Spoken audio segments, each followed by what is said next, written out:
So the next questioner is Mrs. Russell. Mrs. Mrs. Russell. Mrs. Russell, right.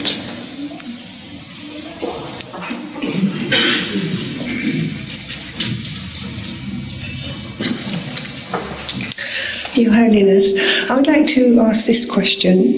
Do you think it's essential to Islam that animals should be slaughtered by the halal method, or do you think it's just arisen from the conditions of the Middle East when there was no refrigeration?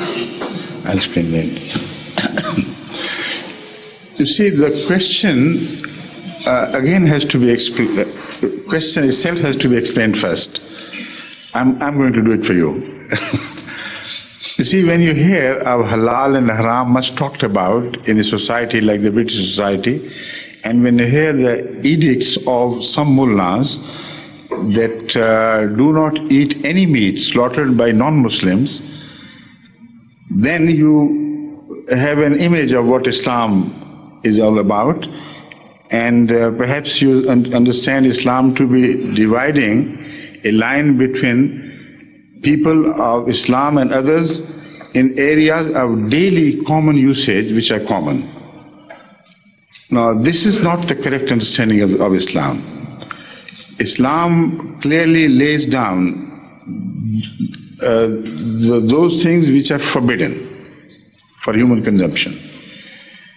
And among those things which are counted in the Quran are the flesh of swine, those animals which died a natural death, those who died out of an accident, those who were strangled to death,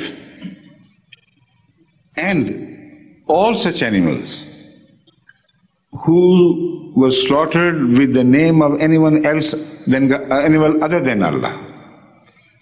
So if they were slaughtered to the altar of some imaginary gods, then that flesh becomes positively haram for Muslims. In all the cases, in the rest of the cases, also those animals which are birds or animals of prey, which eat other animals' flesh, they are also forbidden in Islam, and you can't eat their flesh. Apart from that, the Holy Quran says the food of the Jews and the Christians alike, Al-Kitab, is halal for you. I don't know why the mullahs shut their eyes to this verse, because the way they understand the Quran, this verse has nothing to do in the Quran. Why should it be there? It's a very broad-minded teaching. It says of all Ahl Kitab. And this again is a very interesting point raised by the Quran, because Ahl Kitab are generally confined to the followers of Moses and Jesus Christ and those who stood in between. But the literal term Ahl Kitab applies to all religions which were founded on a divine book. So as such, I believe that the Hindus who do not indulge in idolatry, they should also be treated as Ahl Kitab, because they are founded on the book of Krishna, whom we understand to be a law-bearing prophet. So with this understanding, I assure you that this is the Ahmadiyya belief and practice, that all meat is halal, provided it is slaughtered for the sake of human consumption. It is slaughtered in a manner whereby blood is let, because blood is haram, not the flesh. If it is not strangulated, if it is not beaten to death, then that flesh of the animal, which animal in itself is not forbidden, that can be eaten without any shadow of doubt. Only what you have to do is say Bismillah, Allahu Akbar before you eat the flesh.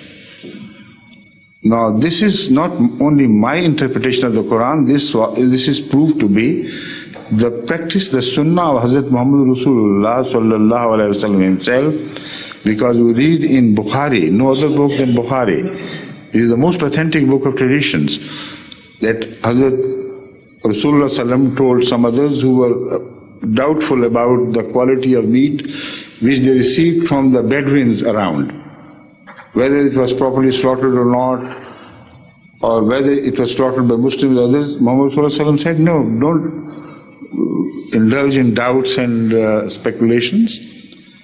If a meat comes, it is slaughtered for human purpose, then say your own Bismillah over it. And Bismillah, Allahu Akbar, doesn't cost anybody anything. It just means, in the name of Allah, and Allah is the greatest. So, this is the true nature of Islamic injunction regarding the foods. Do you have any question based on this statement, please? Just add that I understand exactly what you said, yes. A lot of people are worried about the actual method of slaughter, you see, and the stunning of an animal first seems to be in some way a little kinder than killing the animal and letting it I'll agree on that. You see, this issue is debatable whether to stun the animal first and then to slaughter is more benign for the animal, shows more kindness to the animal, or just the slaughter. Because I have studied this since my student days here in 1956, 55, 56. And I went to some slaughterhouses, I inquired from the from the people concerned. And because I know some of the basic sciences concerned in this question, I assure you that it cannot be definitely proved that the stunning does not hurt the animal, and it makes the death easier for the animal, and slaughter is a more cruel way. Because in Islamic system of slaughter, the main artery is severed immediately. You know, that sharp, and also the Holy Prophet has emphasized that you must never use a blunt instrument for doing this. And when the artery is severed, immediately with a sharp weapon, like sharp instrument, then the blood supply to the mind, to the brain is stopped therewith. And you think the animal is writhing in pain or this and that, it is writhing all right, but through automatic reflexes, not in pain. And that is why the Holy Prophet ﷺ repeatedly admonished Muslims not to slaughter animals any other way, by cutting them piecemeal, for instance. You have no right to do that. Do it this way, and then they immediately lose consciousness. Right? Thank you.